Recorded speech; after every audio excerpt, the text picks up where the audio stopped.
Foundation, जिसकी स्थापना हुए आज 18 वर्ष पूरे हो गए हैं, और इन 18 वर्षों में इस सेंट्रल इंडिया फाउंडेशन के जो जन्मदाता हैं, हम युवकों के हृदय सम्राट, और आज सारे विश्व में जिन्होंने अपने बुद्धिमत्ता से, चाहे वो हिंदू धर्म हो, चाहे फिटनेस मूवमेंट, अनेक विषयों पर अपना पारंगत हासिल कर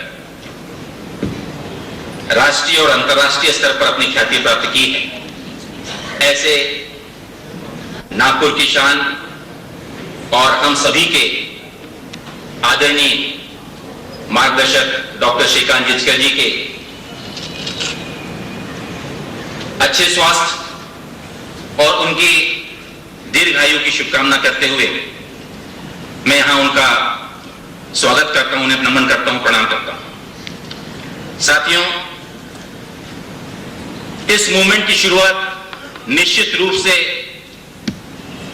राष्ट्र के नवयुवकों को एक नई दिशा,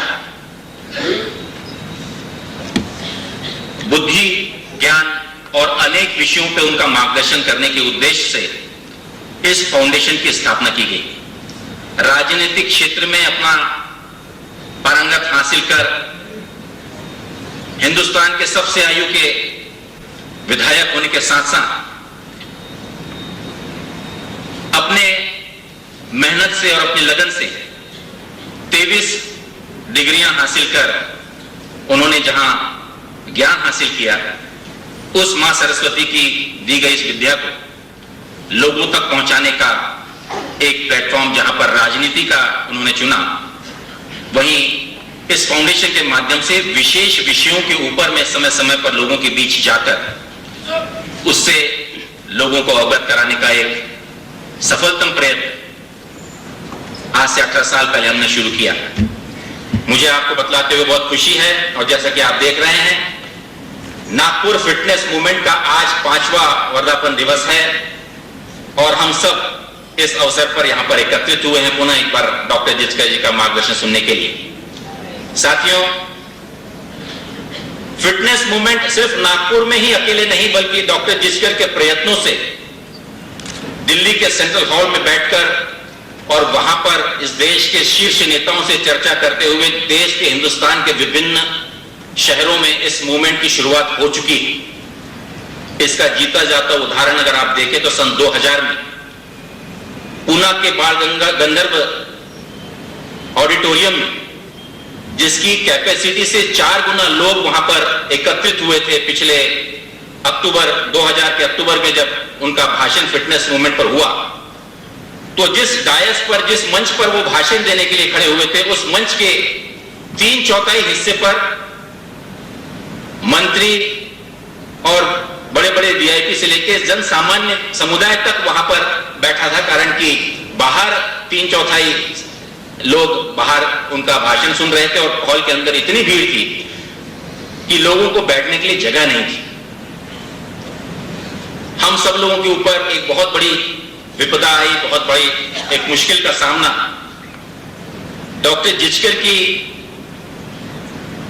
स्वास्थ्य में गिरावट आने के कारण और कैंसर जैसी भयंकर बीमारी से ग्रस्त होने के कारण उनको इलाज हेतु यूएस से जाना पड़ा। लेकिन मैं आपको बतलाऊं कि ये वही फिटनेस मूवमेंट के प्रति उनका कमिटमेंट रहा, और साथ ही साथ मां सरस्वती और ईश्वर की कृपा से जो ज्ञान उन्होंने, बौद्धिक ज्ञान, स्पिरिचुअल ज्ञान, बड़े बड़े संत महात्माओं के संग रहकर उनके मार्गदर्शन में जो उन्होंने सीखा, इन दोनों ताकतों के मिश्रण से के सहारे इतने भीषण बीमारी से वे उठकर यहां पर आए और फिर से एक बार पिछले 1 सालों में ठीक होने के बाद लोगों के बीच में कार्य करने के लिए हिंदुस्तान के 83 डिस्ट्रिक्ट्स में उन्होंने परम पूजनीय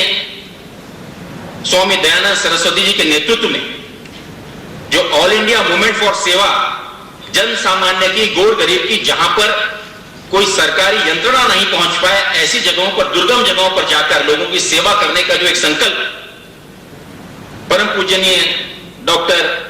पूजनीय आदरणीय दयानंद सरस्वती जी ने किया, और उन्होंने इस सेवा का झंडा डॉक्टर जिचकर को नेशनल कोऑर्डिनेटर के रूप में सौंपा।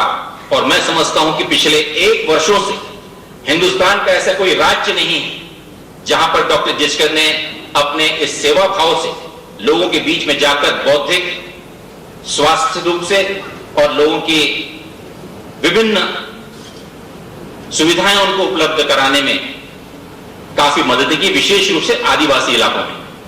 साथियों, यह संदर्भ में थोड़ा सा समय 2 मिनट का इसीलिए आप लोगों का लेने का मैंने कोशिश किया कि यह जो मूवमेंट है, निश्चित रूप से सेंट्रल इंडिया फाउंडेशन ये आज नागपुर में एक अपने आप में लोगों के हृदय में एक जगह, स्थान बना चुका है।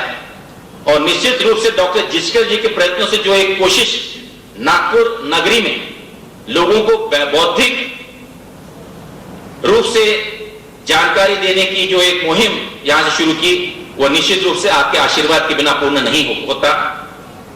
आज जो भी सफलता हमें मिली है, डॉक्टर जिचकर जी को जो एक पुनः अच्छा स्वास्थ्य मिला है, उसमें निश्चित रूप से आप लोगों का आशीर्वाद, आप लोगों का प्रेम और आप लोगों का स्नेह उतना ही महत्वपूर्ण है। ज्यादा वक्त न लेते हुए साथियों, मैं सिर्फ इतना ही बताना चाहूंगा कि आज के इस 5वें वर्धापन दिवस के अवसर पर इसी प्रकार का मूवमेंट सिर्फ पूना नहीं बल्कि नासिक, औरंगाबाद और बहुत जल्द ही बॉम्बे में भी इस मूवमेंट की शुरुआत होने जा रही है। विदर्भ के विभिन्न जिलों में इस मूवमेंट की शुरुआत हो चुकी है। और मैं समझता हूं इस विषय में जब राजू अकोलकर जी या डॉक्टर जिचकर जी आपके सामने में आएंगे तो सही रूप में कितने सदस्यों ने इसमें अपना एनरोलमेंट कराया है, उसकी जानकारी भी आपको विस्तृत रूप से देंगे। मैं ज्यादा वक्त न लेते हुए आमंत्रित करता हूं हमारे मां स्वरूप मार्गदर्शिका एवं जिन्हें आदरणीय पूजनीय गुरुजी स्वामी दयानंद सरस्वती जी के विशेष आशीर्वाद से नागपुर नगरी में यहां पर ज्ञान का सागर लोगों तक पहुंचाने के लिए आए हैं। हमारी आदरणीय मार्गदर्शिका स्वामिनी ब्रह्म प्रकाशानंद जी, मैं डॉक्टर जिचकर जी को आमंत्रित करता हूं और साथ ही हमारी माता जी स्वामिनी जी को आमंत्रित करता हूं कि वे कृपा कर मंच पर आएं। साथ ही साथ इस कार्यक्रम की शुरुआत यहां पर लगे हुए इस ज्ञान द्वीप के साथ होगी, जो आदरणीय स्वामिनी जी और हमारे नागपुर विश्वविद्यालय के सम्माननीय कुलगुरु, हमारे मार्गदर्शक और जिन्होंने राजनीति में से लेकर बौद्धिक रूप से हम लोगों का शुरू से मार्गदर्शन किया है, ऐसे आदरणीय अरुण सातपुतले जी, वे भी यहाँ उपस्थित हैं। मैं उन्हें भी करबद्ध प्रार्थना करता हूं कि वे भी मंच पर आएं। साथ ही साथ हमारे बीच यहाँ पर आदरणीय डिप्टी कमिश्नर आदरणीय कपले जी, वे भी यहाँ पर उपस्थित हैं। मैं उनसे भी नम्र विनंती करता हूं कि वे मंच पर आएं। साथ ही हमारे इस नागपुर नगरी में विशेष रूप से हमारे इनकम टैक्स के आयुक्त कमिश्नर आदरणीय KL महेश्वरी जी भी यहाँ उपस्थित हैं। मैं उनसे भी विनंती करता हूं कि वे मंच पर आएं और इस ज्ञान द्वीप के प्रज्वलन द्वारा आज के इस नागपुर फिटनेस मूवमेंट के 5वें वर्धापन दिवस पर इस कार्यक्रम की शुरुआत करें।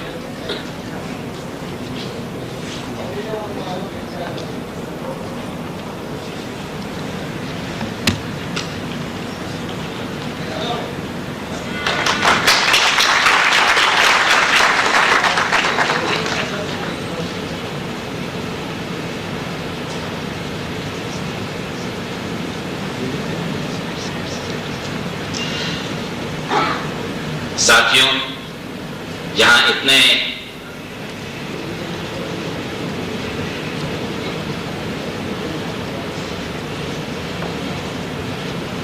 इतनी प्रतीक्षा के बाद इस कार्यक्रम की शुरुआत होने जा रही है। मैं आपको बतलाना चाहूंगा कि डॉक्टर जिचकर जी के विशेष रूप से इस कार्यक्रम की शुरुआत होते ही नागपुर फिटनेस मूवमेंट के अंतर्गत, जैसा कि आप जानते हैं, कि इस मूवमेंट, इस नागपुर, इस दौरान जब वे अपनी अमेरिका यात्रा में थे, विशेष रूप से अपने उपचार हेतु, उस समय इस फिटनेस मूवमेंट में उनके फिटनेस का ख्याल विशेष रूप से आदरणीय हमारी भाभी जी, राशि भाभी विशेष रूप से उनका साथ में थी, माधव भैया साथ में थे। मैं विनंती करूंगा हमारे प्रमुख अतिथियों का पुष्पहार द्वारा स्वागत करने के लिए डॉक्टर जिचकर जी से कि सर्वप्रथम वे आदरणीय हमारे आदरणीय स्वामिनी ब्रह्म प्रकाशानंद जी का स्वागत करें। साथ ही डॉक्टर अरुण शाहपुतले साहब का भी वे पुष्पहार द्वारा स्वागत कर रहे हैं। साथ ही हमारे डिप्टी कमिश्नर साहब कपले जी और आदरणीय महेश्वरी जी का भी वे पुष्पहार द्वारा स्वागत करें। ये एक औपचारिकता है लेकिन बहुत ही महत्वपूर्ण है, क्योंकि आप सबके आशीर्वाद से ही इस कार्यक्रम की सफलता निर्भर है। मैं विनंती करता हूं डॉक्टर जिचकर जी से कि वे आएं और आज के इस नागपुर फिटनेस मूवमेंट की इस कार्यक्रम की शुरुआत करें।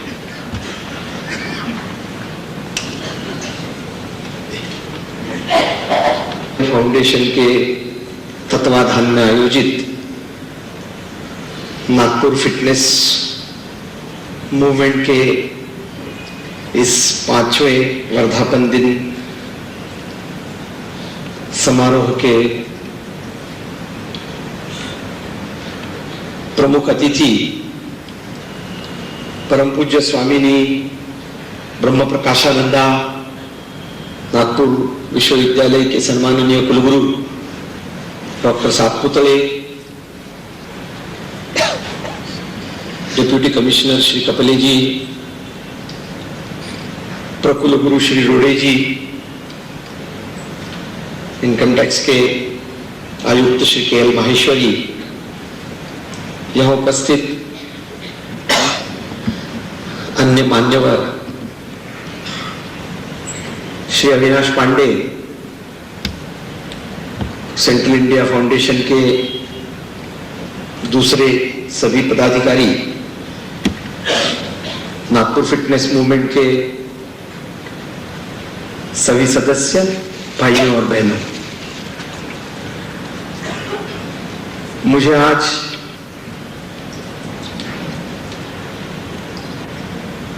कई दिनों के बाद इस विषय पर आपके समक्ष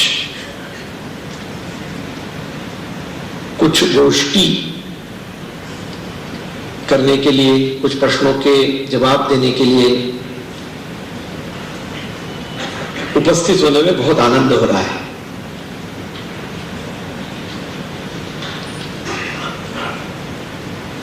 पांच साल पहले जब हम लोगों ने नागपुर फिटनेस मूवमेंट की शुरुआत की,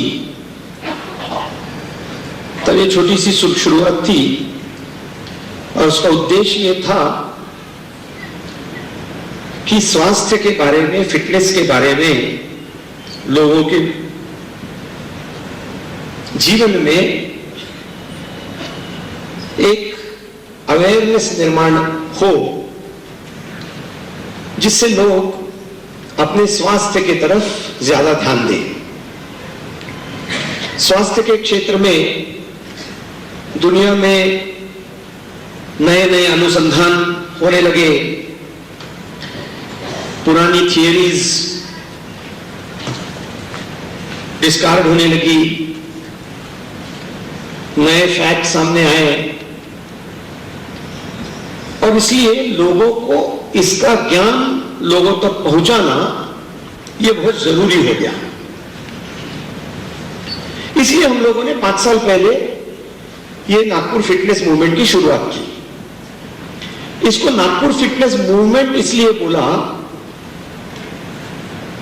कि मूवमेंट है, ये कोई स्ट्रक्चर नहीं है, कोई ऑर्गेनाइजेशन नहीं है, कोई संस्था नहीं है, ये मूवमेंट का कोई प्रेसिडेंट नहीं है, कोई सेक्रेटरी नहीं है,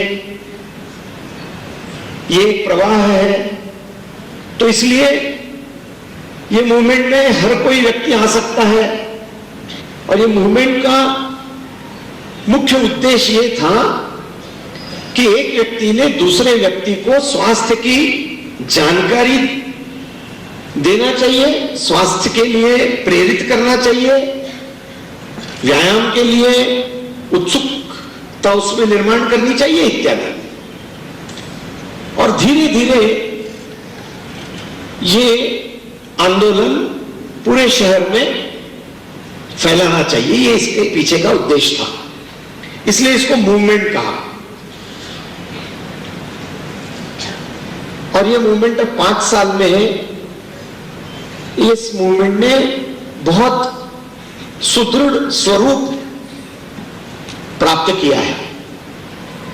आज हम देखते हैं कि स्वास्थ्य में लोगों का इंटरेस्ट इतना ज्यादा हो गया है।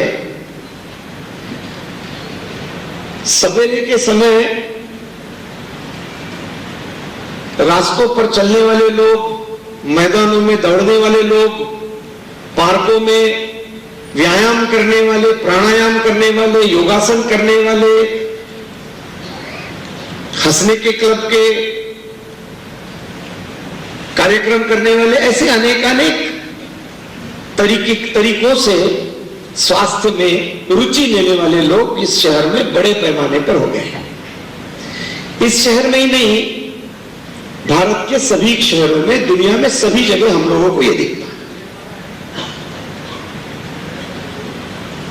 पिछले 2 साल पहले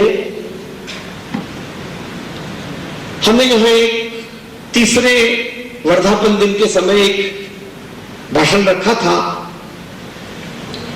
बिना प्रयास वजन कैसे कम करें। और वो भाषण का बहुत अच्छा परिणाम हुआ। उसी के 1 महीने बाद पुणे में भी भाषण हुआ, वो भी भाषण का बहुत परिणाम हुआ। और गए 2 साल में हमें 1800 नागपुर और पुणे से 1800 लोगों के पत्र प्राप्त हुए।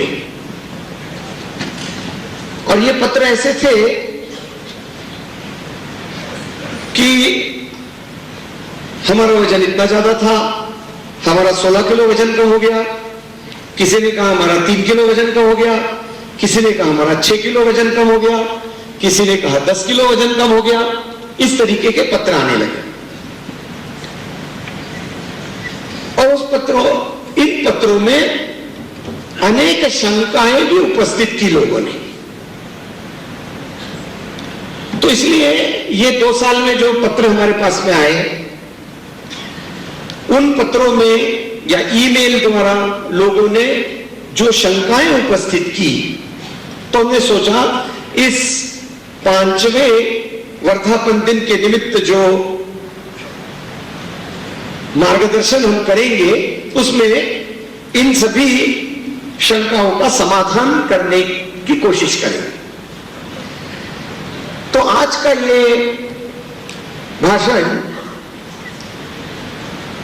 इन शंकाओं के समाधान के रूप में है। लेकिन कुछ लोग जो नए इसमें आए हैं, उनकी सुविधा के लिए संक्षिप्त में ये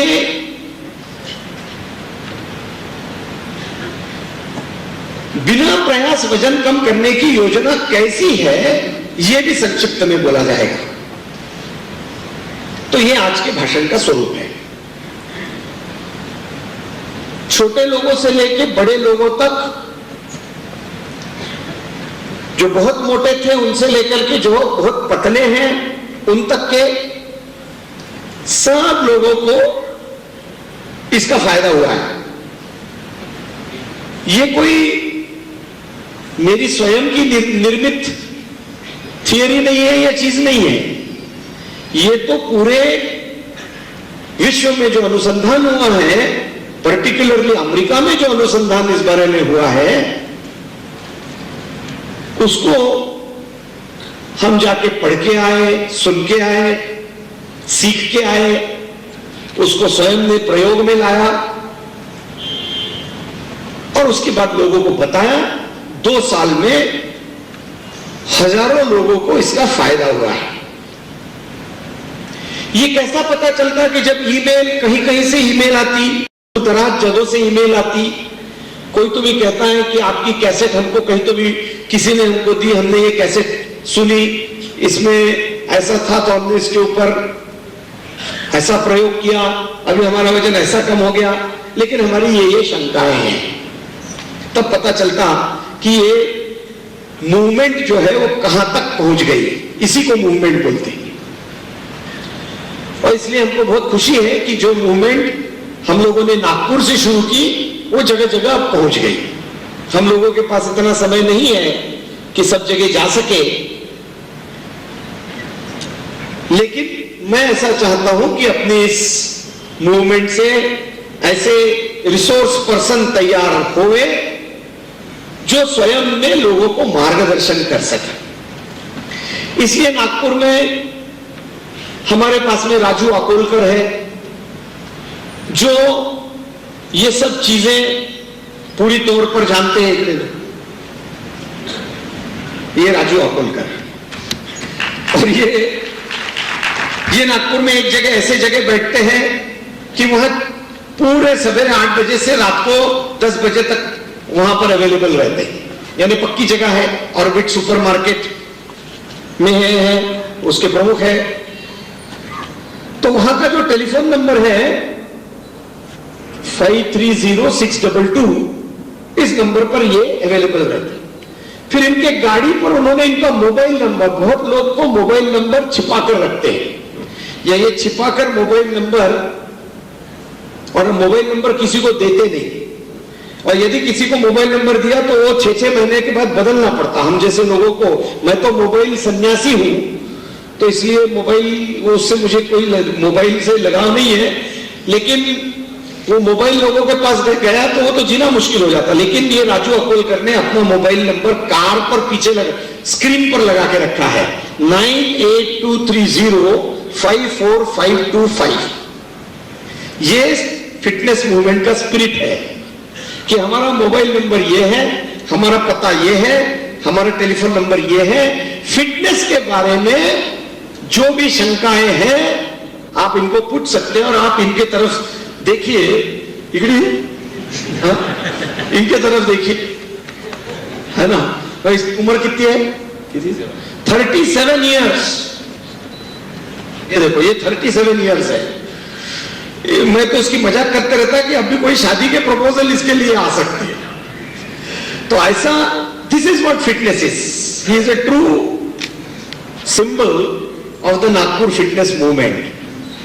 तो ये पूरे समय फिटनेस में मार्गदर्शन करते रहते लोगों को, स्वयं फिट है। तो ये सेंटर हमारा शुरू हो गया। अभी हम ये चाहते हैं कि नागपुर के सभी लोकेलिटीज में ऐसे सेंटर होवे। इसलिए मैं आपसे अनुरोध करता हूं, आह्वान करता हूं कि अपने अपने लोकेलिटी में ऐसे आप ग्रुप तैयार करें। तो यदि उसमें कुछ मार्गदर्शन की आवश्यकता है तो हम लोग वहां आएंगे, मैं स्वयं आऊंगा। जहां पर 25-30 लोग आप जमा कर सके, तो वहां आकर के आपके शंकाओं का समाधान करने के लिए हम स्वयं वहां आएंगे। तो इससे ये स्वास्थ्य का अवेयरनेस बढ़ेगा। नहीं तो यदि ये नहीं हुआ तो ये जितनी मेट्रोपॉलिटन सिटीज है, ये सभी मेट्रोपॉलिटन सिटीज में आगे चल करके जो क्राइसिस आज अमेरिका में न्यूयॉर्क, लॉस एंजलिस जैसे शहरों में हमको दिखता है, ये अपने शहरों में आने में 10-20 साल से ज्यादा समय नहीं लगेगा। इसलिए ये हमें चाहिए कि अभी से ये अवेयरनेस लोगों में बढ़े।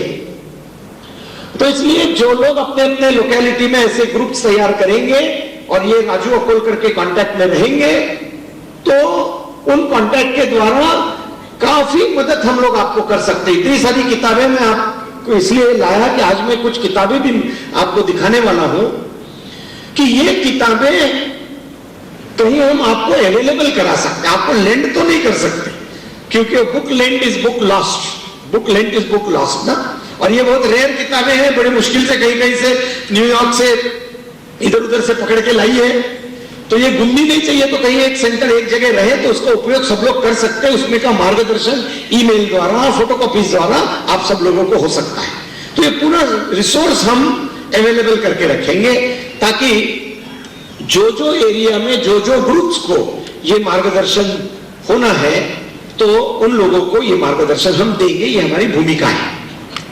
तो आप इतना ध्यान में रखिए दोस्तों। तीसरी बात यह है कि ये फिटनेस का महत्व जो है वो मैंने स्वयं उसके हाईएस्ट पॉइंट पर जाना है। ये फिटनेस का प्रचार हम लोग करते थे, हम स्वयं फिटनेस में रहते थे, इतने साल से हम व्यायाम में हैं। तो जब मुझे कैंसर हुआ, सादा सुदा कैंसर नहीं था, लास्ट स्टेज कैंसर था, हाईली मैलिग्नेंट कैंसर था, फास्ट ग्रोइंग कैंसर था, और अस्पताल वालों ने जीने का समय 15 दिन दिया था। लेकिन ऐसे समय में ये जो दो चीज मेरे मदद के लिए आई, वो दो चीज यानी फिटनेस और दूसरा आध्यात्मिक आशीर्वाद, ये दो चीजों ने इतनी ताकत मुझे दी कि इस भीषण बीमारी से मैं लड़ सका, और लड़ करके पूर्ववत स्थिति में आकर के आपके सामने खड़ा हुआ आपके आशीर्वाद से। तो इसलिए ये फिटनेस कितने महत्व का है, क्योंकि मैं तो I was the last person to get cancer. न मैं कभी बीड़ी पिया, न सिगरेट पिया, न शराब पिया, न सुपारी खाया, न पान खाया। और जो कैंसर नहीं होने के लिए लोगों को एडवाइस करते, वो वैसी मेरी लाइफस्टाइल थी। इतनी सारी ग्रीन वेजिटेबल्स खाना, ये खाना, वो खाना, फिर भी कैंसर हुआ। तो कैंसर क्या है? Cancer is an accident of nature. यानी एक जो सेल रहता है, वो सेल, जैसे मैं आपको पिछली भाषणों में बताता था कि भगवान ने अपने को 100 सेल डिविजन्स दिए हैं, और ये सेल डिवीजन साल में एक बार होंगे तो हम लोग 100 साल जिएंगे, 1.5 साल में एक बार होंगे तो 150 साल जिएंगे, 6 महीने में एक बार होंगे तो 50 साल जिएंगे। तो ये जो सेल डिवीजन होते हैं, तो एक सेल का दूसरा सेल बनता है, तो वो सेल का ब्रेक कभी कभी बिगड़ जाता है, और ये ब्रेक बिगड़ गया तो सेल 1 के 2, 2 के 4, 4 के 8, 8 के 16 ऐसे इतने द्रुत गति से होते हैं कि उसको कहां रुकना वो सेल को मालूम नहीं पड़ता, उसी को कैंसर बोलते हैं। So cancer cell is always a normal cell which does not know where to stop. So it's an accident of nature.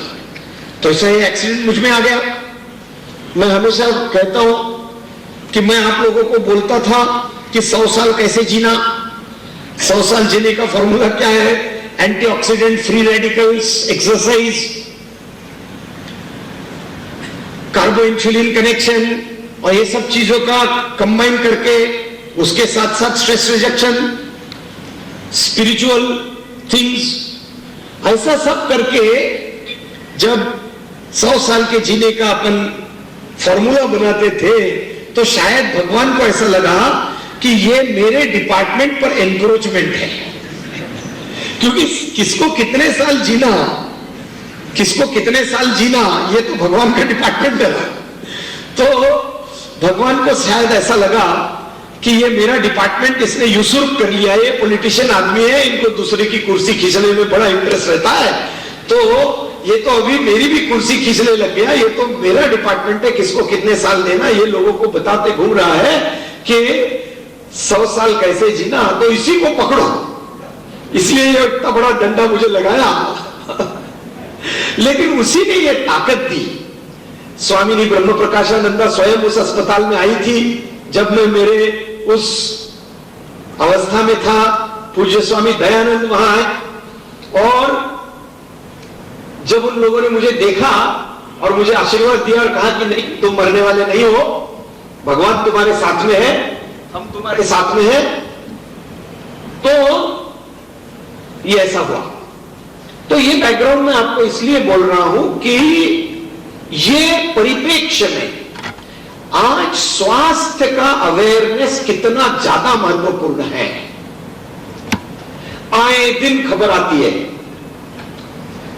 कि यंग आदमी मर गया, यंग आदमी को हार्ट अटैक हो गया, ये तो बहुत दुबला पतला था, लेकिन ये दुबले पतले आदमी को मैसिव हार्ट अटैक आ गया। अब हमारा एक बहुत करीबी मित्र अटलांटा में अस्पताल में है, एकदम दुबला पतला था, दुबला पतला है, अटलांटा के हॉस्पिटल में हार्ट अटैक आया है, हार्ट का पंप लगा हुआ है, अभी उसमें से निकला। तो ये स्थिति जब हम देखते तो हमको ऐसा लगता कि ये high time, it is high time कि हम लोग स्वास्थ्य की तरफ ज्यादा ध्यान दें।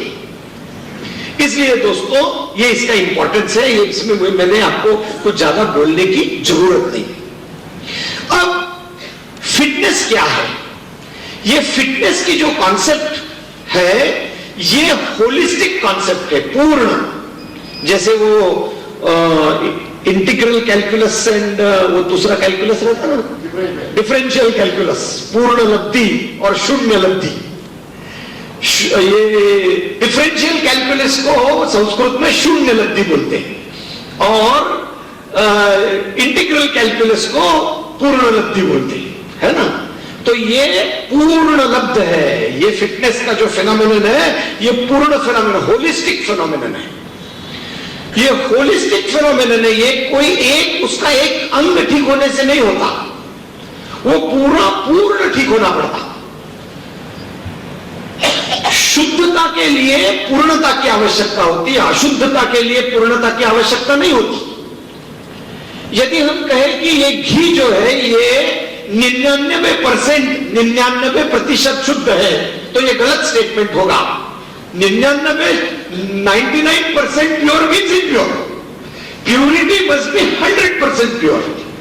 तो शुद्धता के लिए पूर्णता की आवश्यकता है, अशुद्धता के लिए पूर्णता की आवश्यकता नहीं है।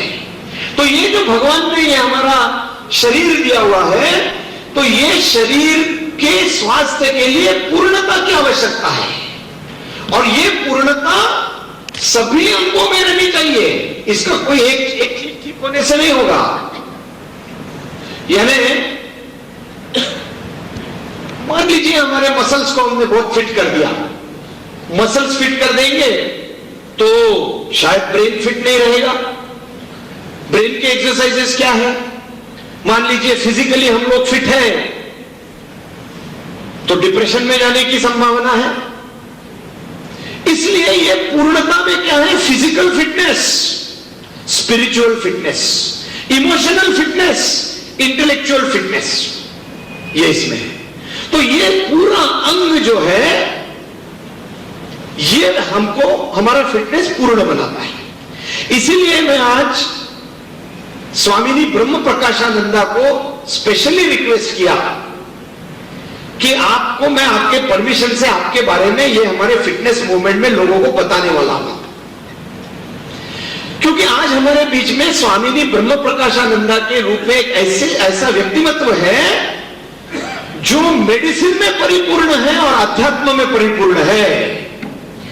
यानी इन्होंने एमडी गायनेकोलॉजी किया है। She is MD gynaecology of Bombay university. MD gynaecology करके जब स्वामी दयानंद ने कॉल दिया कि आप लोग मुंबई में रह करके अपने अपने प्रैक्टिस में जाते हैं और इन ट्राइबल एरियाज में कोई काम नहीं करता, तब उस समय की डॉक्टर गीता अय्यर ने अपना वो सब मेडिसिन गायनेकोलॉजी वो सब छोड़ के she went to the Dahanu area in Thane district and worked amongst tribals for 12 years। तो 12 साल ट्राइबल्स के बीच में काम किया और 12 साल ट्राइबल्स के बीच में काम करने के बाद फिर वो ऋषिकेश जाकर के स्वामी दयानंद के पास में अपनी ब्रह्मसूत्र पढ़ी, विद्यानंद गिरी के पास में पाणिनि व्याकरण पढ़ा और आज पूरे दुनिया में जो पाणिनि व्याकरण में प्रवीण जो कुछ लोग हैं उनमें उनका नाम है। तो अपने बीच में आज है। तो मैंने उनको क्यों ये फिटनेस मूवमेंट में मार्गदर्शक बनने के लिए कहा? इसलिए कि हमको ये फिटनेस मूवमेंट में स्वास्थ्य के साथ साथ ये जो आध्यात्मिक बैठक है इसकी बहुत जरूरत है। नहीं तो मैंने देखा हूं कि कैंसर एक ऐसी चीज है, आप कैंसर का डायग्नोसिस लोगों को बता दो, कितना भी बड़ा आदमी रहे वो एकदम खड़ा बैठ जाता है। ये नाम ही ऐसा है। ये हमारे पूरे सोसाइटी में ये इतने साल के रिसेंट हिस्ट्री में ये कैंसर का नाम ऐसा हो गया है। वो आनंद पिक्चर आया था, हम जब बचपन में स्कूल में थे तो आनंद पिक्चर आया था। आनंद पिक्चर में वो राजेश खन्ना को कैंसर हो गया, वो मर गया। फिर वो उसके पहले दिल एक मंदिर पिक्चर आया था, उसमें वो राजकुमार को कैंसर हो गया, वो मर गया। राजकुमार के राजेंद्र कुमार जो भी है, तो वो मर गया। और अभी टीवी सीरियल में आज भी देखते हैं हम, यानी 60s में हमने देखा कैंसर से लोग मरे, अभी फिर 70s में देखा कैंसर से लोग मरे दिखाई दे रहे, और अभी 2000 में भी टीवी सीरियल में वही बता रहे कि किसी को कैंसर हो गया। कल रात में मैंने देखा तो किसी को कैंसर हो गया, अब वो मरेगा। ऐसा नहीं है। 400 प्रकार के कैंसर से, उसमें से केवल 4 प्रकार के कैंसर से लोग मरते हैं। आज टेक्नोलॉजी इतनी बढ़ गई है कि 396 प्रकार के कैंसर से लोगों ने मरने की जरूरत नहीं है। तो ये हमने लोगों को बोलना चाहिए कि अभी कैंसर, क्योंकि अभी तो ये कैंसर के डिटेक्शन की टेक्नोलॉजी इतनी आगे गई है कि काफी लोगों का कैंसर डायग्नोसिस होगा। लेकिन किसी को कैंसर हो गया तो यदि उसको लगे कि मुझे कैंसर हो गया और मैं मर जाऊंगा, तो वो डिप्रेशन में जाता है ये न्यूज सुन करके। इसके लिए स्पिरिचुअल और आध्यात्मिक बैठक चाहिए। ये फिटनेस का एक बहुत महत्वपूर्ण अंग है। ये मैंने स्वयं एक्सपीरियंस किया। अमेरिका में मैं जब कीमोथेरेपी ले रहा था तो मेरे बाजू में एक 78 ईयर ओल्ड लेडी कीमोथेरेपी लेती थी। 78 ईयर ओल्ड। अब सोचिए 78 ईयर में हमारे यहां तो कोई 65 का हो गया तो बच्चे बोलना चालू कर देते कि अभी वो थक गए बोले, अभी हमारे माँ बाप थक गए बोले, या अपनी माँ को हमारे देहातों में तो बूढ़ी, अब ऐसे ही बूढ़ी बूढ़ा कहीं नहीं, बूढ़ा आता गरीब वस्तु बने, या तो बूढ़ी गरीब वस्ते बने। ये 65 में हम लोग बोलते। अमेरिका में 78 ईयर वाली जो थी वो कीमोथेरेपी लेते तो बहुत 5-6-7 घंटे लगते ना, वहां बैठा रहना पड़ता लंबी वाली कुर्सी पर, तो एक दूसरे से बात करते। मेरी पत्नी मेरे साथ में थी, माधव मेरे साथ में थे, तो ये अभिजीत मेरे साथ में था। तो जब बात करते थे तो उसको पूछा, देखिए वो लेडी कीमोथेरेपी से ये सब बहुत, मैं आज जो आपके सामने दिख रहा हूं ऐसा नहीं दिखता था उस समय, अच्छा हो गया उस समय आपके सामने नहीं आया। तो वो लेडी जो सब बाल वाल सब चले जाते ना, उसने बहुत सुंदर विग बनाया था और बढ़िया लिपस्टिक वगैरह लगा करके, मेकअप वगैरह करके वो उधर में वो लेती थी, अपना कीमोथेरेपी लेती थी। 78 साल वाली लेडी, उसने बताया कि वो अटलांटिक सिटी जाने वाली है और जाकर के वहां, क्योंकि वहां गैम्बलिंग अलाउड है, तो कहीं वो खुद कार ड्राइव करके कीमोथेरेपी लेगी शुक्रवार को और गुरुवार को, और शुक्रवार को वो गुरुवार को आएगी शाम को अटलांटिक सिटी, शुक्रवार शनिवार इतवार 3 दिन वहां जुआ खेलेगी, मंडे मॉर्निंग को फिर कीमोथेरेपी के लिए आएगी। सीधी कॉन्शियसनेस। वो लेडी का देखो, at the age of 78 cancer हुई लेडी बोलती है कि नहीं, मेरी तो लाइफ एक्सपेक्टेंसी 90 साल की है, वैसे भी 12 साल तो मेरे हक के मेरे पास में है, मैं तो 12 साल तो कुछ होने वाला नहीं है मुझे, अभी तो मेरे को पूरा जीना है। ये स्पिरिट है, दिस इज द स्पिरिट। ये स्पिरिट हमको यहां लाना है। कल हम वो टीवी देख रहे थे तो उसमें प्रमोद महाजन का इंटरव्यू था। उसमें उन्होंने बहुत सुंदर एक बात बोली कि बोले आपका भारत का विकास का सपना कैसा है, तो बोले कि उसने सिंपल इसमें बताया कि जब न्यूयॉर्क के एक चाय की दुकान में मैं इंडियन रुपी में इंडियन 1 रुपया देकर के चाय ले सकूं, तब मैं समझूंगा भारत का विकास हो गया है ना। यानी rupee will be equivalent to $1 दे। तो जिस समय हमारे यहां जो हमारा 80 साल का वृद्ध व्यक्ति है वो भी समझेगा कि कोई अर्थ नहीं, 80 साल हो गए मुझे कैंसर हुआ है, नथिंग रॉन्ग, मैं तो 100 इयर्स वाला हूं, जीवेत शरद शतम ऋग्वेद ने बोला है। तो वो तो 90 वाले हैं, हम तो भारत में 100 वाले हैं, सब 100 वाले भारत में हैं। तो मुझे तो और 20 साल जीना है, ये जब 80 साल वाला बोलेगा तब अपन समझेंगे कि स्वास्थ्य का ये जो अपनी मूवमेंट है वो पूरी सक्सेसफुल हो गई। हाँ 120 क्योंकि जब भगवान कृष्ण जब गए तो 116 साल के थे, उस समय वासुदेव जिंदा थे जब वो 149 साल के थे। और ये बृहदारण्यक उपनिषद में ये ऐतरेय महिदास का रेफरेंस आता है। मैं जब बीमार था तो वो रेफरेंस देता था, मैं आजू बाजू वालों को समझाता था तो उनको रेफरेंस देता था कि ये ऐतरेय महिदास जो था, ये ऐतरेय महिदास को सब प्रकार की बीमारी हुई थी। ऐतरेय महिदास को कैंसर हो गया, उसको टीबी हो गया, राजयक्ष्मा टीबी हो गया, सब बीमारी हो गई। तो वो बीमारियों को ये ऐतरेय बोलता था कि आप लोग आके मुझ में रहो, कितने दिन रहोगे, तुमको जाना पड़ेगा, मैं मरने वाला नहीं हूं।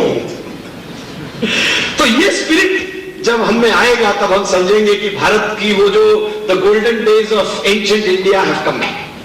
तो दोस्तों दिस इज द बैकग्राउंड ना। वो अब ये सब बैकग्राउंड होने पे जमा हो गए, सब लोग भर गया। अभी मैं आपको क्रक्स बताता हूं। अभी आपको क्रक्स बताता हूं। क्रक्स ऐसा है कि हम लोग रोज सवेरे उठ करके शाम तक के कुछ ना कुछ तो भी खाते रहते। सवेरे उठे बराबर चाय पीते, चाय पीने के बाद में फिर ब्रेकफास्ट के बाद में लंच के बाद में 4 बजे 5 बजे कुछ तो भी खाना पड़ता, फिर शाम को और डिनर, उस बीच में किसी के यहाँ गए तो चाय। और हमारे कुलगुरु जैसे व्यक्ति रहे तो उनको इतने प्रोग्राम्स में जाना पड़ता, मेयर को इतने प्रोग्राम्स में जाना पड़ता, और कोई जगह हमने किसी का चाय नहीं लिया तो वो इंसल्ट समझते। तो इन व्यक्तियों को तो दिन में 15-15 कप चाय लेना पड़ता। अब हम जानते ना, हम तो छोटे छोटे थे जब से सातपुतले साहब हमारे नेता है। हम जब मेडिकल कॉलेज में पहली बार यूआर बने तो छोटे थे, वहां से पकड़ के लोगों ने हमको कहां लाया, तो सातपुतले साहब के पास लाया, है ना। तो अविनाश ने कहा उनके भाषण में, और फिर उन लोगों ने हमको ऐसा करके हमको स्टूडेंट लीडर बनाया। स्टूडेंट लीडर से हम फिर दूसरे लीडर बने, इस तरीके के। तो हमको जानते हैं। तो उस समय जब हम पहली बार सातपुतले साहब का दर्शन हमने कहा किया, ये जो यूनिवर्सिटी हॉस्टल का कैंटीन था ना, अभी शायद बंद है, उसमें कोई मीटिंग हुई थी उसमें। तो उस समय सातपुतले साहब 15-15 कप चाय पीते थे। तो अब देखिए, ऐसा चाय जब लोगों को पीना पड़ता है तो वो हमारे स्वास्थ्य के लिए अच्छा है कि नहीं है। तो दिन भर में हम लोग ऐसा सब कुछ ना कुछ तो भी मुंह में डालते रहते। अभी ऐसा है कि जब कुछ भी हम मुंह में डालते, ये जितना हम खाने की चीजें हैं वो 3 प्रकार की खाने की चीजें हैं। ये 3 प्रकार जो है वो कार्बोहाइड्रेट्स, प्रोटीन्स और फैट्स। कार्बोहाइड्रेट्स यानी पिष्ट पदार्थ, प्रोटीन्स यानी पृथ्वी, और फैट यानी चर्बी। ये कार्बोहाइड्रेट्स यानी जितने गेहूं, दाल, सीरियल्स, ये जो है ये सब कार्बोहाइड्रेट है। फल, शुगर, ये सब कार्बोहाइड्रेट है, पिष्ट पदार्थ। दूसरे प्रोटीन्स है। प्रोटीन्स यानी ये जो नॉन वेजिटेरियन चीजों में प्रोटीन्स रहते हैं, और वेजिटेरियन चीजों में दालों में प्रोटीन्स रहते हैं। नॉन वेजिटेरियन चीजों से ज्यादा प्रोटीन्स वेजिटेरियन चीजों में है। जैसे 100 ग्राम चिकन में 18 ग्राम प्रोटीन है, लेकिन 100 ग्राम सोयाबीन में 42 ग्राम प्रोटीन है। 100 ग्राम तुअर के दाल में 25 ग्राम प्रोटीन है। बहुत लोगों का ये समझ है कि नहीं, नॉन वेजिटेरियन फूड में ज्यादा प्रोटीन है। ऐसा नहीं, दालों में नॉन वेजिटेरियन फूड से ज्यादा प्रोटीन है। तो ये प्रोटीन्स हो गए। और तीसरा फैट। फैट यानी तेल, सब तेल, मूंगफली का तेल, ये करडी का तेल, अपना गाय का दूध, ऐसा सब जो है एवरीथिंग तेल। तो ये जो सब चीजें हैं, कोशिश है तो ये जो तेल है ये सब फैट है। तो ये हम खाते रहते हैं। अब इसमें क्या है, लोगों को ऐसा लगता है यार ये चेंज कहां है। अब मैं आपको बहुत ज्यादा डिटेल नहीं बताता, सब लोगों को आपको मालूम है कि सब लोग क्या समझते हैं कि ये फैट खराब है, घी खराब है, ये तेल खराब है, तली हुई चीजें खराब है, ऐसा सब लोग समझते हैं। और क्या करते हैं कि ये तली हुई चीजें अवॉइड करते हैं। क्यों, कोई बोलता नहीं ये चपाती को भी घी नहीं लगाते हो, तो नहीं, बिल्कुल घी लगाई हुई चपाती नहीं लेंगे। तो फैट्स को अवॉइड करते हैं। लेकिन दोस्तों ट्रुथ ये है कि फैट्स, प्रोटीन्स और कार्बोहाइड्रेट्स चर्बी, प्रथिने और पिष्ट पदार्थों में सबसे खराब यदि कौन है तो पिष्ट पदार्थ है। सबसे खराब यदि कौन है तो कार्बोहाइड्रेट्स है हमारे स्वास्थ्य की दृष्टि से। वैसे किसी को भी हम पूरा खराब या पूरा अच्छा नहीं बोल सकते, क्योंकि ईश्वर ने हमको संतुलन के लिए निर्माण किया है, संतुलित रूप से निर्माण किया है। हर चीज का संतुलन होना चाहिए, लेकिन हम वो फैट के कारण असंतुलित बर्ताव करने लग गए, क्योंकि हम फैट के विरोध में हो गए सब लोग, तो इसलिए अब खाना तो अंदर डालना ही पड़ेगा। तो क्योंकि सब लोग फैट के विरुद्ध हो गए तो कार्बोहाइड्रेट ज्यादा खाने लग गए। कार्बोहाइड्रेट ज्यादा खाने लगने का दुष्परिणाम यह है कि आज हम समाज में देखते हैं कि लोगों का वजन बढ़ रहा है, लोगों को डायबिटीज हो रहा है, लोगों को ब्लड प्रेशर हो रहा है, लोगों को हार्ट डिजीज हो रहा है और लोगों को पेरिफेरल वैस्कुलर डिजीजेस हो रहे हैं, ये हमारे सर्कुलेशन के प्रॉब्लम्स हो रहे हैं। ये सब प्रॉब्लम्स किस चीज के कारण है? कार्बोहाइड्रेट्स के कारण है। ये कैसे है ये मैं आपको संक्षिप्त में बताने वाला हूं कि जब हम कुछ भी मुंह में डालते कार्बोहाइड्रेट, जिसमें कार्बोहाइड्रेट है, तब हमारे शरीर में पैंक्रियास नाम की एक ग्रंथि रहती है। वो पैंक्रियास नाम के ग्रंथि में ये है ना, ये जो पैंक्रियास नाम की हमारी ग्रंथि है, ये हमारे शरीर में ये यहां है, ये पैंक्रियास है यहाँ, ये पैंक्रियास देखिए आपको, पैंक्रियास ये यहां से हम खाते और ये ट्यूब से ऐसा खाना इधर आता, यहां आके ये खाना इधर जाता। तो जब ये खाना इधर जाता तो यहां वो रास्ते पर ये पैंक्रियास है। ये पैंक्रियास में से उस खाने पर पैंक्रियाटिक जूस गिरते रहता। लेकिन ये पैंक्रियास में दो प्रकार के सेल्स रहते हैं, उसको अल्फा सेल्स और बीटा सेल्स बोलते हैं। एक उसकी छोटी ग्रंथि रहती है, उसमें बोलते हैं उसको आइलेट ऑफ लैंगरहैंस। तो ये जो ग्रंथि रहती है उसमें अल्फा सेल्स और बीटा सेल्स रहती है। बीटा सेल एक संप्रेरक को, उसको हार्मोन बोलते हैं, उसका नाम संप्रेरक है। वो स्वामिनी बैठी है ना तो थोड़ा शुद्ध बोलना पड़ता है। तो संप्रेरक यानी हार्मोन सीक्रेट करता है, उसको बोलते हैं इंसुलिन। और दूसरा एक हार्मोन है जो ए सेल सीक्रेट करता है, उसको बोलते हैं ग्लूकागॉन। अब देखिए, हमने अपने मुंह में कुछ कार्बोहाइड्रेट डाला, तो कार्बोहाइड्रेट मुंह में डालने के बाद फटक से इंसुलिन का सिक्रेशन हो जाता है। वो इंसुलिन क्या करता है? ये इंसुलिन, ये जो कार्बोहाइड्रेट्स हमारे शरीर में जा रहे हैं, ये कार्बोहाइड्रेट का पूरा डाइजेशन होकर के उसमें से शुगर बनती है, उसको ग्लूकोज, फ्रुक्टोज, लैक्टोज इत्यादि प्रकार की शुगर रहती है, वो इधर इंटेस्टाइन में बनती और ये बनके हमारे खून में जाती। अब हमारे खून में ग्लूकोज गया कि वो ग्लूकोज खून में गए बराबर इंसुलिन आ जाता है। अब ये जो इंसुलिन है, ये इंसुलिन का काम क्या है? ये इंसुलिन का काम ये है कि हमारे पूरे शरीर में 10,000 अरब सेल्स है। ये 10,000 अरब सेल्स जो हमारे शरीर में है, ये 10,000 अरब सेल्स, ये 10,000 अरब सेल्स को है, वो ब्रेन सेल्स है, स्केलेटन के सेल्स है, ऑर्गन्स के सेल्स है, स्किन के सेल्स, अलग अलग प्रकार के सेल्स है। लेकिन ये सेल्स में, ये सेल्स को एनर्जी लगेगी अपना काम करने के लिए, और ये जो एनर्जी सेल्स को लगेगी, ये सेल है, ये सेल है, ये सेल में न्यूक्लियस है। और ये सेल में जो एनर्जी लगेगी, वो एनर्जी कहां से आएगी? वो एनर्जी ग्लूकोज में से आएगी। तो एनर्जी के लिए हमको ग्लूकोज लगेगा। अब हमने जो खाना खाया उससे ये ग्लूकोज यहां बना, ये जो हमारी रक्तवाहिनी है इसमें बने। सबसे आखिर की रक्तवाहिनी, इसको समझिए कि आखिर की रक्तवाहिनी में हमारा ग्लूकोज गया, पूरे शरीर की रक्तवाहिनियों में रक्त में ग्लूकोज गया तो आखिर तक ग्लूकोज पहुंचा। अब ये ग्लूकोज जब उस रक्तवाहिनी में गया, अभी देखिए ये ग्लूकोज स्वयं हो, ग्लूकोज का मॉलिक्यूल रहेगा, ये मॉलिक्यूल स्वयं होके सेल के अंदर नहीं जा सकता। ये जो सेल है इसकी दीवार है, ये जो सेल की दीवार है, ये दीवार बहुत पक्की दीवार है। तो ये दीवार में ये ग्लूकोज का जो मॉलिक्यूल है, ये ग्लूकोज का मॉलिक्यूल स्वयं सेल के अंदर नहीं जा सकता। सेल के अंदर जो रास्ता है वो रास्ते से रास्ता ग्लूकोज के लिए खुला नहीं है, वो रास्ता केवल इंसुलिन के लिए खुला है। तो ये ग्लूकोज को यदि शरीर के अंदर जाना है तो इंसुलिन के मॉलिक्यूल को इसके साथ टैग होना पड़ेगा। वो इंसुलिन जाकर के वहां रास्ता बनाएगा और ये ग्लूकोज को सेल के अंदर ले जाएगा। इंसुलिन के साथ में जुड़े सिवा ग्लूकोज का मॉलिक्यूल,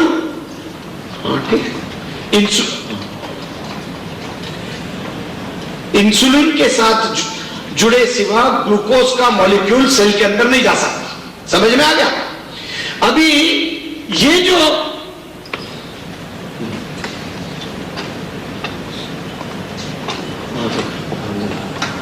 यहां से गया और यहां जाकर के उसने ये ग्लूकोज के लिए रास्ता तैयार किया और ये ग्लूकोज का मॉलिक्यूल सेल के अंदर गया। ये इंसुलिन का काम है। अभी क्या होता दोस्तों, हम लोग जो कार्बोहाइड्रेट्स खाते, सवेरे से लेकर रात तक के हम जो कार्बोहाइड्रेट्स खाते रहते, उन कार्बोहाइड्रेट्स के कारण इंसुलिन हमारे शरीर में सिक्रेट होते रहता और ये पैंक्रियास को मालूम नहीं है कितना इंसुलिन सिक्रेट करना। कितना भी कार्बोहाइड्रेट गया तो भी उतना ही इंसुलिन सिक्रेट करता है वो। मैंने पिछले टाइम बताया था, हाइपोथेटिकल फिगर ले लीजिए 20 यूनिट्स के। हमने सवेरे चाय पी, चाय में आधा चम्मच शक्कर थी, हमको लगा कि बहुत कम शक्कर है, बहुत कम कैलोरीज गई, लेकिन 20 यूनिट्स तो इंसुलिन आ गया ना। फिर हमने ब्रेकफास्ट किया, ब्रेकफास्ट में हमने कुछ और खाया, अंडा खाया, ब्रेड खाया, आलू पोहा खाया, कुछ भी खाया, फिर से 20 यूनिट्स इंसुलिन आ गया। फिर खाना खाया तो खाने में भी फिर 20 यूनिट्स इंसुलिन आ गया। ऐसा कर करके पूरे दिन भर में हमारे शरीर में बहुत इंसुलिन आ जाता।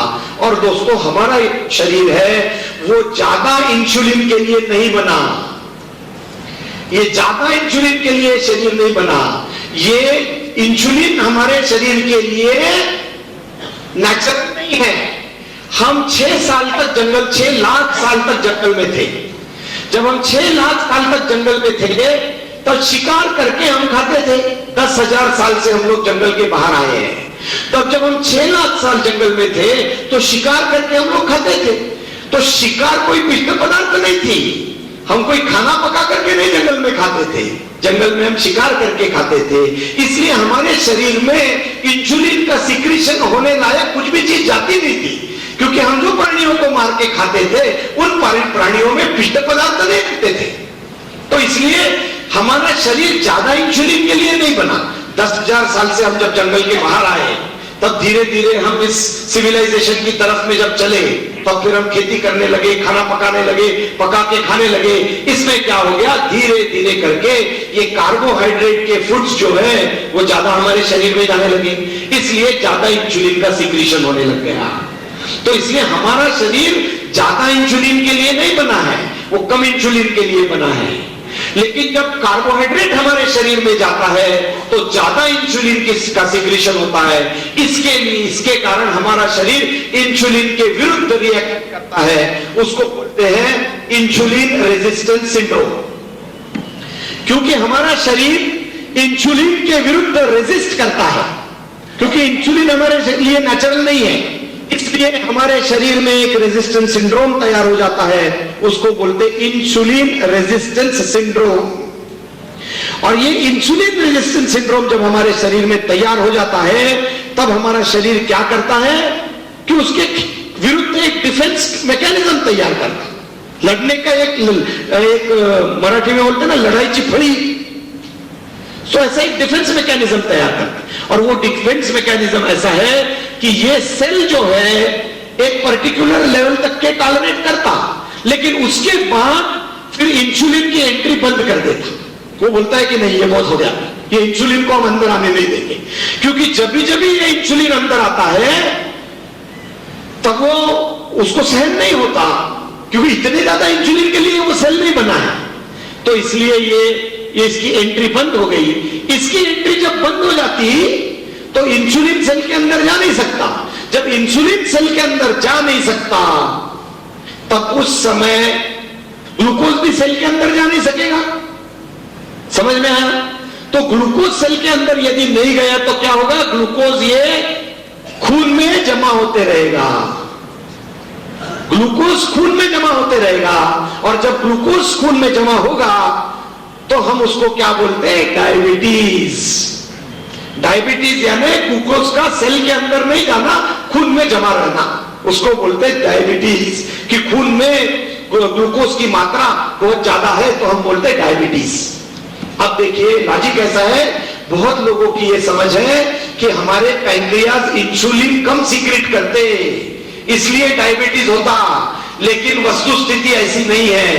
वस्तुस्थिति ऐसी है क्योंकि इंसुलिन का सीक्रेशन इतना ज्यादा हो गया जिसके कारण हमारे सेल्स ने इंसुलिन की एंट्री बंद कर दी, और इंसुलिन के एंट्री बंद हो जाने के कारण ये ग्लूकोज जो है वो सेल में नहीं जा सका, इसलिए वो रक्त में बढ़ते गया, और रक्त में ग्लूकोज बढ़ते गया, इसलिए वो डायबिटीज हुआ। और फिर एक बार वो डायबिटीज अपने को हो गया, फिर धीरे धीरे पैंक्रियाज एग्जॉस्ट हो जाती है और फिर वो इंसुलिन का सीक्रेशन करना कम कर देती, बंद कर देती। बहुत लोग प्रश्न पूछते हैं, डॉक्टर साहब ये तो ठीक है, फिर डायबिटीज होने के बाद इंसुलिन क्यों देते हैं हम? है ना, सही प्रश्न है। इसलिए इंसुलिन देते हैं कि शरीर में इतना इंसुलिन दो कि वो फोर्स से जाए वो शरीर, ताकि वो शुगर को ले जाए। इसलिए दोस्तों डायबिटीज जब होता है तो धीरे धीरे इंसुलिन की मात्रा बढ़ती जाती है। पहले 2 यूनिट देते, फिर 4 यूनिट, पहले तो ओरल एंटी डायबिटिक से काम चलता, उसके बाद वो 2 यूनिट 3 यूनिट देना पड़ता, और उसके बाद 30 यूनिट देना पड़ता, दिन में 2 3 बार आखिर में। तो ये क्या है? ये हमारे चश्मे जैसा है। हमारे को जब चश्मे का नंबर लगता है तो ये चश्मा कोई रेमेडी नहीं है, तो इसलिए अंदर में वो खराबी होती जाती है, तो चश्मे का नंबर बढ़ते जाता है, तो चश्मा कोई रेमेडी नहीं है। तो यदि इंसुलिन का सीक्रेशन, इंसुलिन क्या, वो इंसुलिन रेजिस्टेंस रहने के कारण इतना इंसुलिन धीरे धीरे शरीर में डालना पड़ता कि वो फोर्स से शरीर के अंदर जाए और ग्लूकोज को लेके जाए। तो दोस्तों डायबिटीज इसके कारण होता। अब देखिए, अब उसका दूसरा पार्ट आप सबके लिए जो इंपॉर्टेंट है ये, क्योंकि हमारे शरीर में इंसुलिन का सीक्रेशन इतने बड़े पैमाने पर होता है, इसलिए इंसुलिन के विरुद्ध जो हार्मोन है उसको ग्लूकागॉन बोलते हैं, उसका सीक्रेशन नहीं हो सकता। ये जो पैंक्रियाज है, मैंने जो दिखाई आपको, पैंक्रियाज में 2 प्रकार के सेल्स हैं, ए सेल्स और B cells. B cells insulin secrete करते हैं और ए सेल्स ग्लूकागॉन सीक्रेट करते हैं। ग्लूकागॉन जो सीक्रेट करते हैं, ग्लूकागॉन इंसुलिन के विरुद्ध वाला हार्मोन है। और ये जो ग्लूकागॉन है, ये ग्लूकागॉन क्या करता? इंसुलिन के विरुद्ध काम करता। इंसुलिन क्या क्या काम करता? इंसुलिन के काम ये है कि शुगर को सेल के अंदर ले जाना, बचे हुए शुगर को फैट में कन्वर्ट करना, ये शुगर को लीवर में ले जाना, वहां कोलेस्टेरॉल तैयार करना, ये सब इंसुलिन के काम है। इंसुलिन बहुत खराब चीज है। ये इंसुलिन इतने सब खराब काम करता है, तो हम जो मोटे होते हैं वो फैट के कारण मोटे नहीं होते। हम जो मोटे होते हैं, हमारे यहां जो फैट का डिपॉजिट होता है वो इंसुलिन के कारण होता है। इंसुलिन की उपस्थिति में फैट का डिपोजिशन होता है। In the absence of insulin, in the absence of insulin, fat will not be deposited in the adipose tissue. आया ध्यान में? यदि हमारे शरीर में इंसुलिन नहीं रहेगा तो फैट का डिपोजिशन नहीं होगा। ये हमको सब मेडिकल कॉलेज में वो बायोकेमिस्ट्री में पढ़ाते हैं। तो ये इंसुलिन का काम क्या है? Insulin is a saving hormone, glucagon is a spending hormone.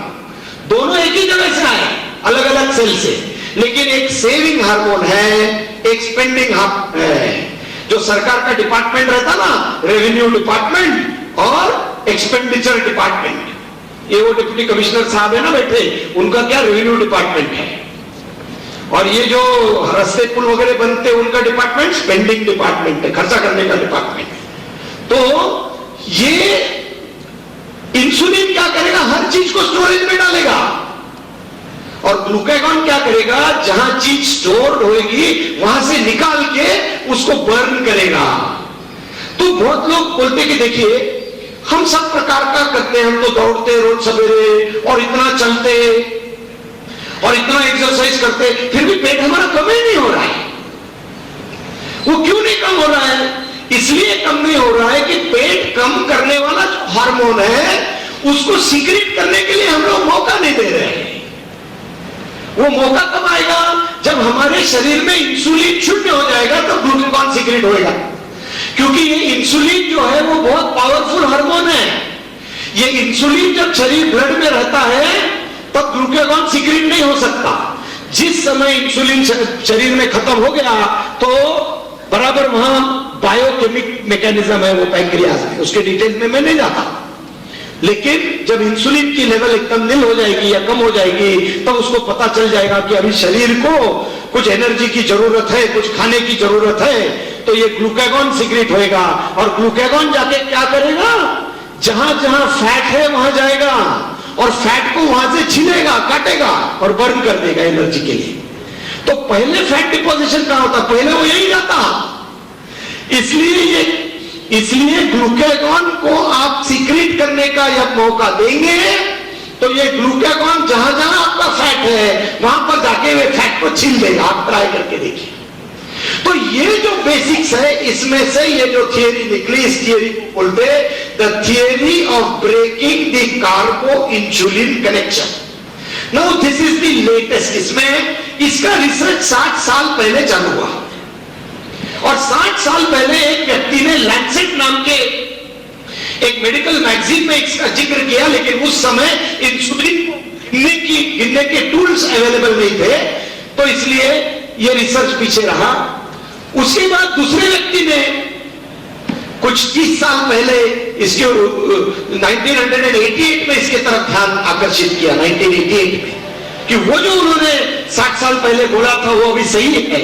फिर 88 में इसका रिसर्च शुरू हुआ और 88 में जब केवल इसके ऊपर में कुछ 250 पेपर्स थे, 10 साल में इसके ऊपर 15,000 पेपर्स पब्लिश हुए और ये थियरी अभी इट हैज बीन एस्टैब्लिश्ड। तो थियरी क्या है? थियरी ये ऐसी है कि क्योंकि हम सवेरे से शाम तक के ये खाते रहते हैं कुछ ना कुछ, तो जितना जो जो हम खाएंगे उससे इंसुलिन बढ़ेगा। इंसुलिन आने से इंसुलिन की लेवल बढ़ेगी, इंसुलिन की लेवल बढ़ने से इंसुलिन रेजिस्टेंस सिंड्रोम तैयार हो जाएगा। इंसुलिन रेजिस्टेंस सिंड्रोम यदि तैयार हो गया तो सेल्स जो है वो इंसुलिन की एंट्री बंद कर देंगे। इंसुलिन की एंट्री बंद की तो ग्लूकोज सेल्स में जा नहीं सकेगी, ग्लूकोज सेल में जा नहीं सके तो उसको डायबिटीज होएगा। फिर हाई लेवल्स ऑफ इंसुलिन क्या करेगा? High levels of insulin bad cholesterol तैयार करेगा, लो डेंसिटी लिपोप्रोटीन तैयार करेगा। अब ये क्या है? अभी जो हमारे शरीर में जो फैट्स रहते हैं, ये फैट्स से जो कोलेस्टेरॉल बनता है, तो ये कोलेस्टेरॉल बुरी चीज नहीं है। लोग क्या समझते हैं? कोलेस्टेरॉल बहुत बुरी चीज है। कोलेस्टेरॉल तो लाइफ गिविंग है। देखो सबसे ज्यादा कोलेस्टेरॉल काय में है? सबसे ज्यादा कोलेस्टेरॉल अंडे में है। अंडे में सबसे ज्यादा कोलेस्टेरॉल है। अंडे में कुछ भी बाहर से नहीं डालते हुए लाइफ तैयार होता। जो चीज यदि कोलेस्टेरॉल एंटी लाइफ रहता तो अंडे में क्यों सबसे ज्यादा कोलेस्टेरॉल रहता? ये कोई मुर्गी के अंडे में नहीं, कोई भी अंडे में, कोई भी अंडे में सबसे ज्यादा कोलेस्टेरॉल रहता है। और ये सबसे ज्यादा कोलेस्टेरॉल में कुछ भी हम लोग ऊपर से नहीं डालते हुए लाइफ तैयार हो जाता। इतनी कोलेस्टेरॉल का, इतना कोलेस्टेरॉल का महत्व है। तो ये जो कोलेस्टेरॉल है ये हमारे शरीर में जो कोलेस्टेरॉल आता वो बाहर से नहीं आता। हमारे शरीर में जो कोलेस्टेरॉल आता वो हमारे शरीर में प्रोड्यूस होता है। हमारे शरीर का प्रत्येक सेल कोलेस्टेरॉल प्रोड्यूस करता है। एवरी सेल कोलेस्टेरॉल प्रोड्यूस करता है। तो इसलिए ये कोलेस्टेरॉल जो है वो हमारा शरीर प्रोड्यूस कर रहा है। लेकिन यदि हमारे शरीर में इंसुलिन ज्यादा रहे तो बैड कोलेस्टेरॉल प्रोड्यूस होएगा। यदि इंसुलिन हमारे शरीर में कम रहा तो गुड कोलेस्टेरॉल प्रोड्यूस होगा। कोलेस्टेरॉल दो प्रकार के हैं, बैड कोलेस्टेरॉल और गुड कोलेस्टेरॉल। बैड कोलेस्टेरॉल को बोलते हैं high density lipoproteins, low density lipoproteins, bad cholesterol को, सॉरी, बैड कोलेस्टेरॉल यानी लो डेंसिटी लिपोप्रोटीन्स, यानी लो डेंसिटी यानी वो धीरे धीरे चलता वो, तो इसलिए कहीं कहीं बैठ जाता। ये जो हमारी आर्टरीज है, ये जो आर्टरीज है, ये आर्टरीज में जब धीरे धीरे चलने वाला जो कोलेस्टेरॉल है, वो कोलेस्टेरॉल यदि रहेगा तो कहीं पे भी बैठ जाएगा, इसे चिपक जाएगा, तो उसको बोलते हैं लो डेंसिटी लिपोप्रोटीन्स। वो हमारे शरीर में ज्यादा नहीं होना चाहिए। फिर हाई और अच्छा कोलेस्टेरॉल कौन सा है? High density lipoprotein. वो जितना ज्यादा रहेगा उतना हमारे लिए अच्छा है। तो इंसुलिन की लेवल मात्रा हमारे शरीर में यदि ज्यादा रही तो हाई डेंसिटी लिपोप्रोटीन्स कम प्रोड्यूस होंगे, और इंसुलिन की मात्रा कम रही तो ज्यादा प्रोड्यूस होंगे, ज्यादा रही तो लो डेंसिटी लिपोप्रोटीन्स प्रोड्यूस होंगे, हाई डेंसिटी लिपोप्रोटीन्स कम प्रोड्यूस होंगे। तो दोस्तों, इसलिए बदमाशी किसकी है, मिस्चिफ किसका है? ये इंसुलिन का मिस्चिफ है। ये चीज अभी सब लोगों के सामने आई है।